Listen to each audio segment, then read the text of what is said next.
So friends, ಇವಾಗ ನಾನು ರಾಯರ ಮಠದಿಂದ ಹೊರಗಡೆ ಬಂದಿದ್ದೀನಿ. ಹೊರಗಡೆ ಇರತಕ್ಕಂಥ ಒಂದು ದೃಶ್ಯ ಹೇಗಿರುತ್ತೆ ಅಂತ ನೀವು ನೋಡಿ. ಇದು ತುಂಬ ಕಲರ್ಫುಲ್ ಆಗಿದೆ, ತುಂಬ ಒಂದು ಎನರ್ಜಿ. ಸೊ ಈ ಥರ ಇದೆ. ರಾಯರದು ಲೈವ್ ಪೂಜೆ ನಡೀತಾ ಇದೆ. ಸೊ ನೋಡಿ, ಆಶೀರ್ವಾದ ಪಡ್ಕೊಂಬಿಡಿ. ಲೈವ್ ಪೂಜೆ ಹಿಂದೆ ನಡೀತಾ ಇರೋದು.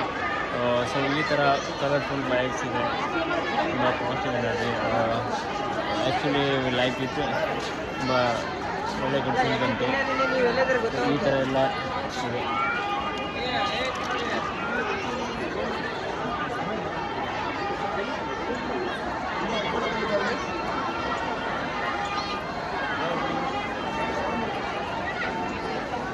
ಓಕೆ, ಇವಾಗ ನಾವು ಇಲ್ಲಿಂದ ಪ್ರಸಾದಕ್ಕೆ ಹೋಗ್ತಿದ್ದೀವಿ.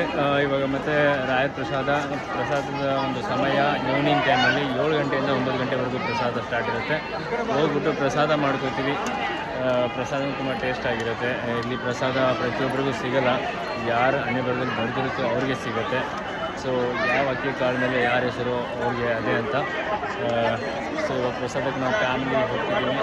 ಪ್ರಸಾದ ಮಾಡಿಕೊಂಡು ಮತ್ತೆ ನಿಮಗೆ ತಿಳಿಸ್ತೀವಿ.